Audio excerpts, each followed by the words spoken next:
పరిశుద్ధ గ్రంథంలో కూడా మనందరికీ తెలుసు, యూదా ఇస్కరియోతు కూడా ఆయనలో ఉన్నటువంటి హృదయంలో ఉన్న కుట్ర, అంటే మన ప్రభువును అమ్మివేయాలి, ఈ లోకము నుంచి పంపించేయాలి అన్న ఒక ఆలోచనతో ఆ యొక్క యూదా ఇస్కరియోతు కూడా ఎంతో ప్రేమతో వచ్చి యేసు ప్రభును ముద్దు పెట్టుకొని భటులకు అప్పగించాడు.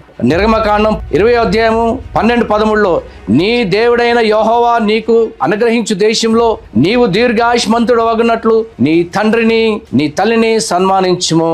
ఇక్కడ రాయబడి ఉంది, నరహత్య చేయకము. కానీ ఒక ఉన్నత పదవిలో ఉన్నటువంటి ఒక క్రైస్తవ సీఎం గా ఉన్నటువంటి నీవు నీ తల్లిని ఎంతవరకు నువ్వు ప్రేమించావు? తన భర్తను పోగొట్టుకొని ఏకాకి ఇంట్లో ఈ యొక్క యుగములో ఆమె జీవిస్తున్న సమయంలో నీ తల్లిని నువ్వు ఏ రకముగా నువ్వు హింసిస్తున్నావో తోడబుట్టిన నీ చెల్లె షర్మిల గారు స్పష్టంగా చెప్పటం జరిగింది. మరి ఈ దినం క్రైస్తవ లోకాన్ని, సేవకులను, మన బిషపులను అందరినీ నేను ఒక ప్రశ్న అడుగుతున్నాను. మన ఇంటిని మనం ఏలువాడుగా ఉన్నప్పుడే పిల్లలు కూడా తల్లి తండ్రులు అందరినీ కూడా మనం గనక ప్రేమిస్తే మనకు దీర్ఘాయుషు ఇస్తానని మన ప్రభువు మనకు వాక్యం ద్వారా తెలియపరచడం జరిగింది. దేవునికి బిడ్డలారా, మరి ఈ వాక్యానికి ఎందుకు మన సీఎం గారు వ్యతిరేకంగా ఉన్నారో మీరే దానికి క్షుణ్ణంగా ఒకసారి ఆలోచించాలి.